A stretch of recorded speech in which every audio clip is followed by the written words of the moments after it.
And there we go. I believe we are live. How is everybody doing here? Welcome to the Education Fix. Really excited to. Hi, Rich. How are you? Pleasure to see you all again and to meet a new friend.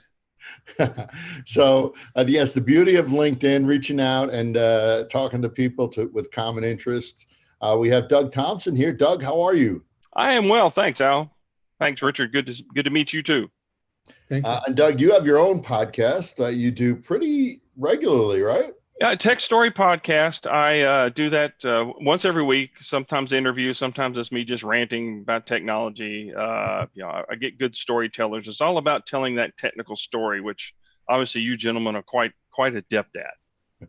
So we're lucky enough to have Doug, who is at, I'll let you explain your background, Sure. where you're from, what you do. But the topic for today is going to be about digital transformation. And it's a pretty robust term as far as the interpretation goes, as far as how much depth you can get into that topic. We could probably spend five podcasts on that easily and not even get down to it. But especially post COVID or in COVID now, it makes a big difference, and it's a much more looked at topic or focused on topic than ever before.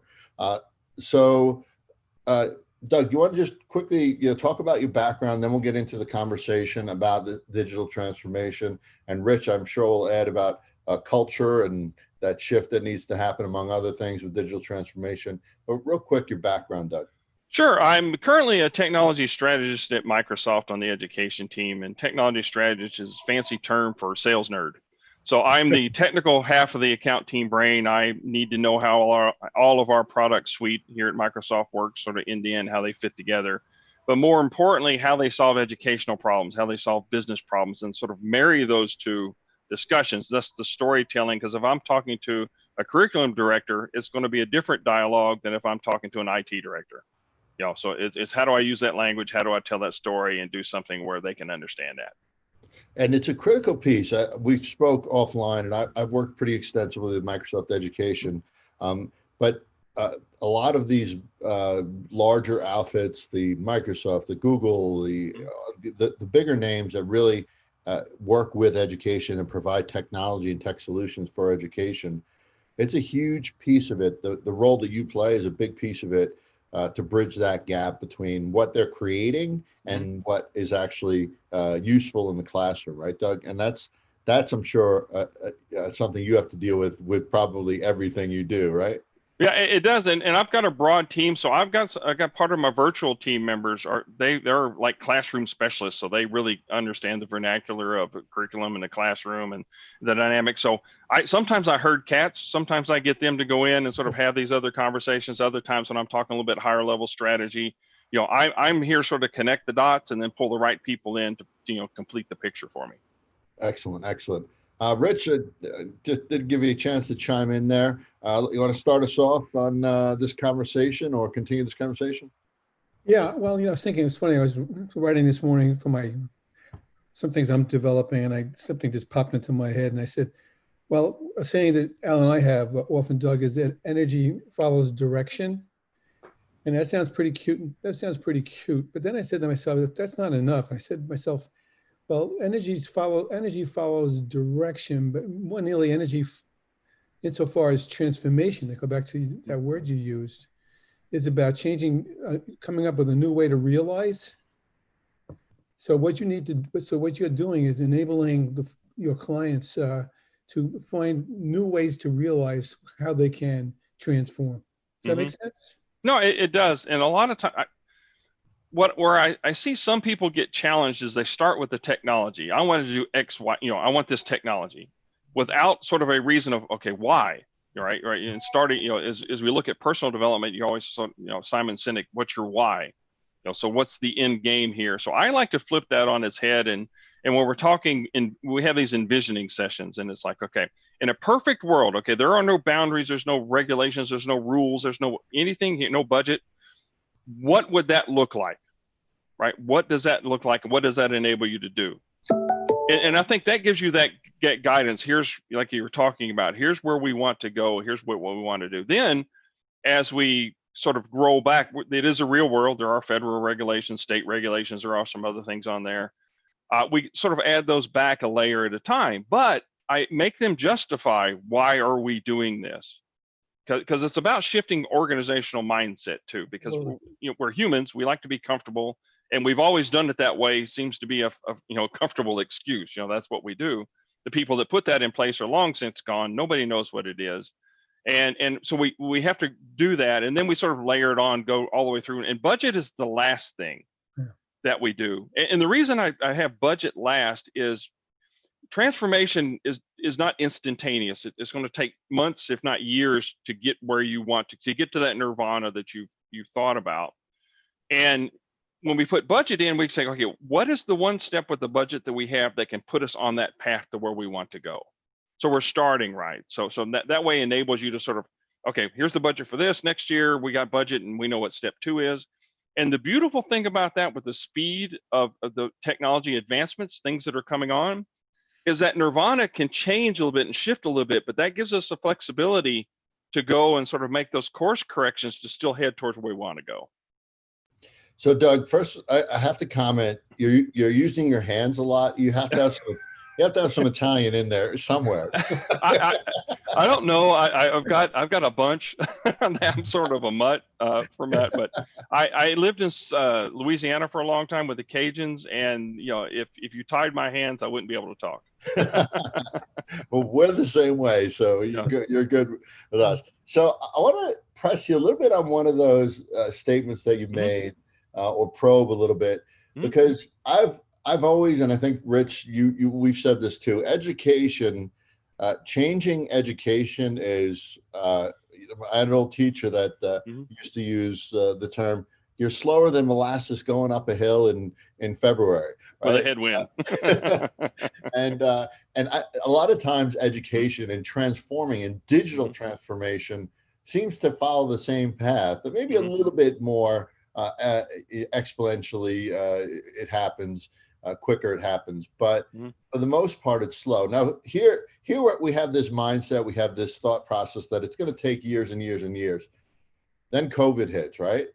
And digital transformation seems to happen overnight with some, right?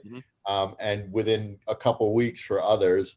So what are your thoughts on that aspect of it? And Rich, I see you want to add something too, but it really intrigues me, that piece of the digital transformation, because it seems like in everybody's mind, it should take a long time, but then something like this hits, this sort of outlier factor, major outlier, and boom, we're all using Zoom or Microsoft Teams or Google Meet, whatever it is. And we're all using the equivalent of Google Classroom, or I think it's Microsoft Teams. Yes, same. So I mean, it's something that happened pretty quickly. What are your thoughts on that?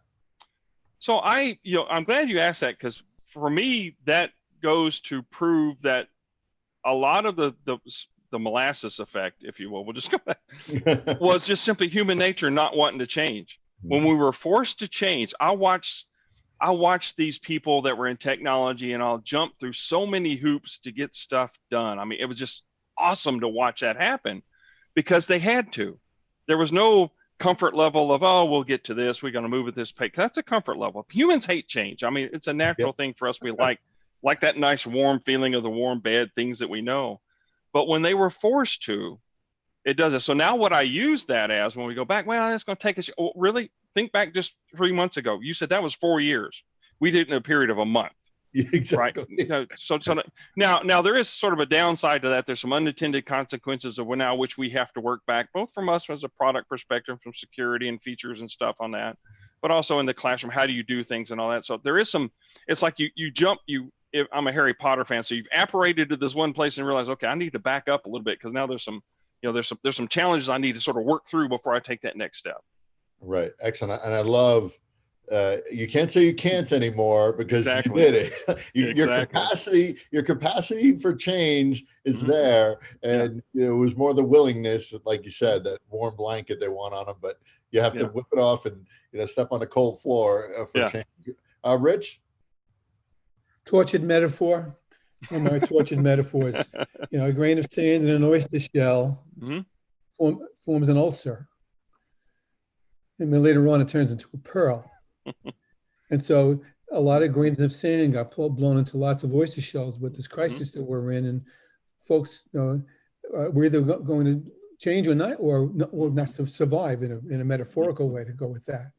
So, I mean, there's not too many good things you can say about what we're doing right now, but that's probably a good example of how change does come about when places, like you said, are resisting. Because when the system when someone tries to change a system of any kind, it's going to fight back because of the cultural beliefs and whatnot.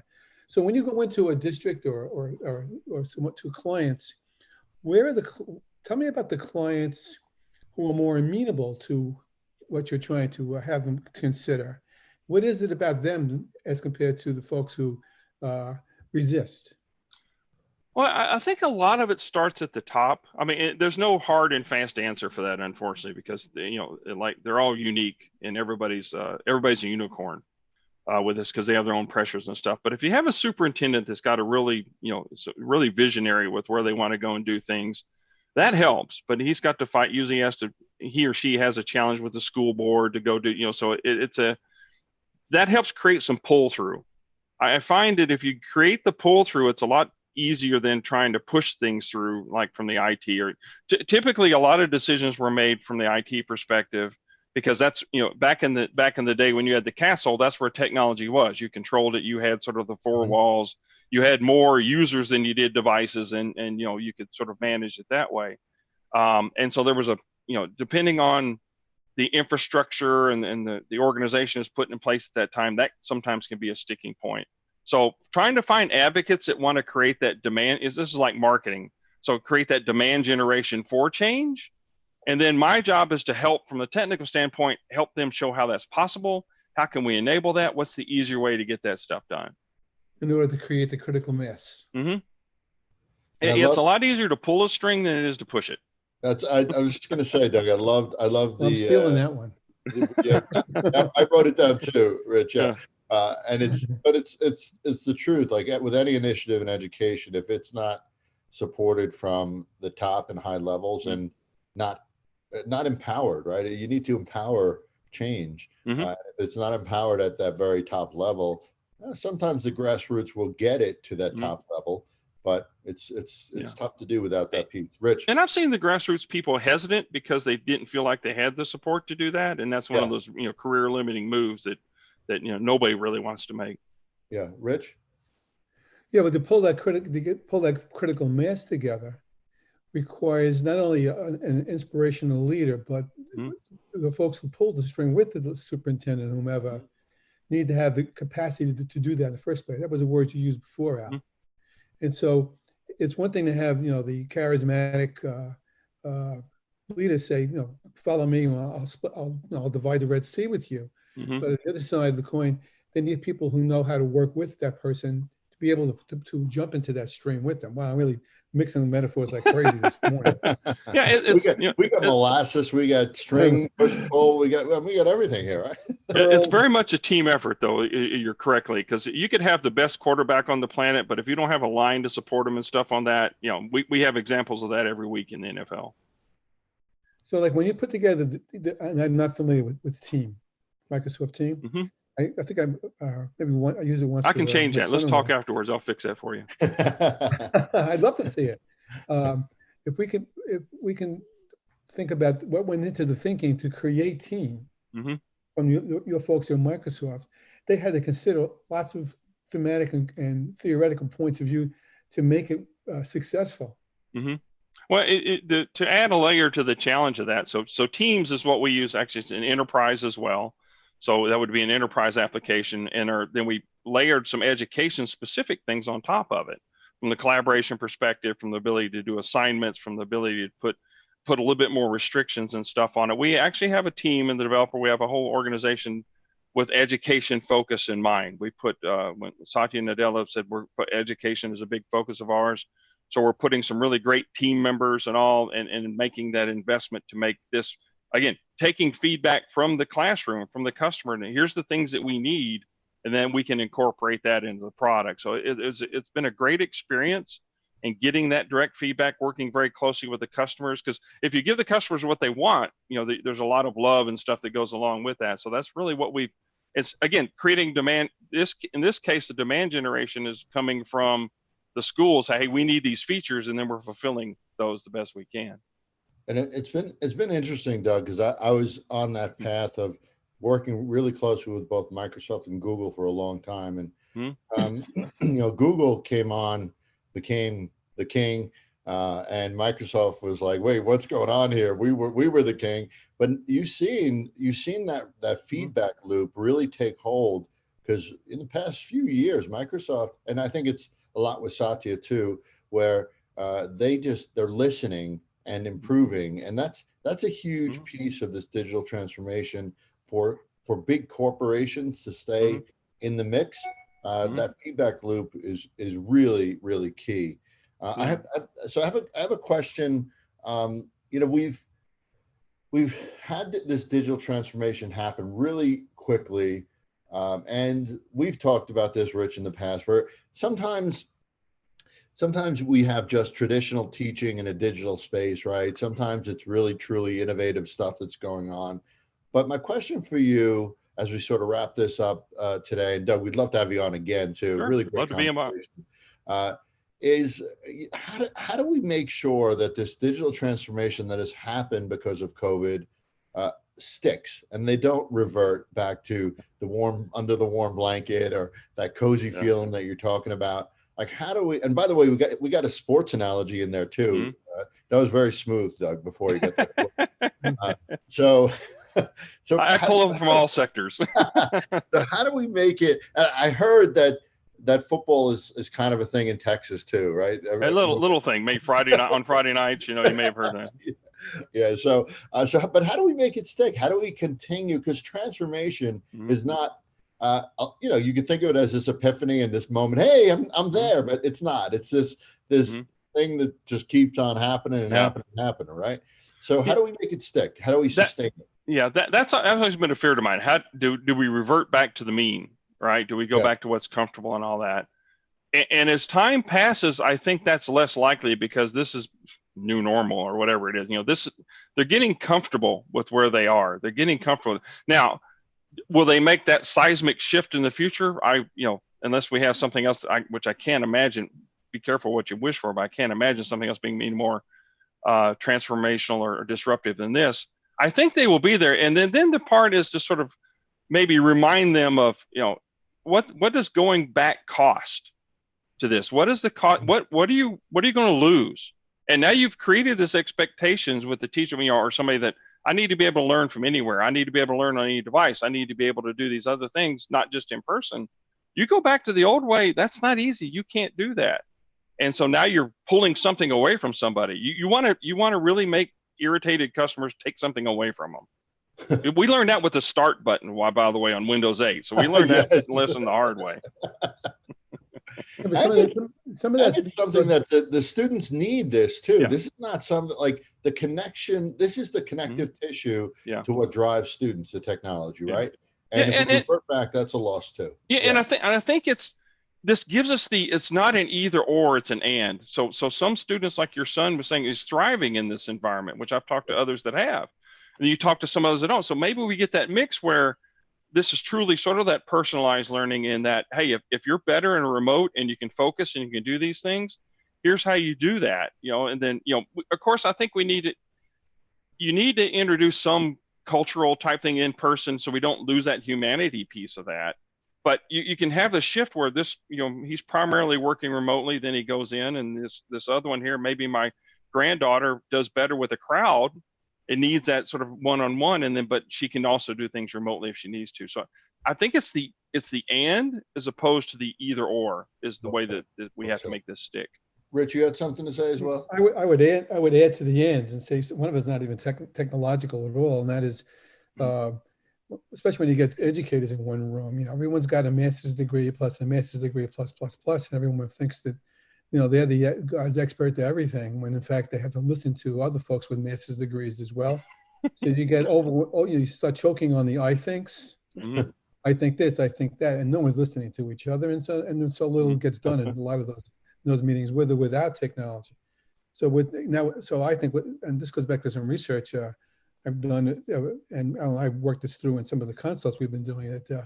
Where folks literally need to know how to learn how to collaborate with each other, and then introduce those same skills, dispositions, as well as skills back into team, for example, or some of these other collaborative things we talk about.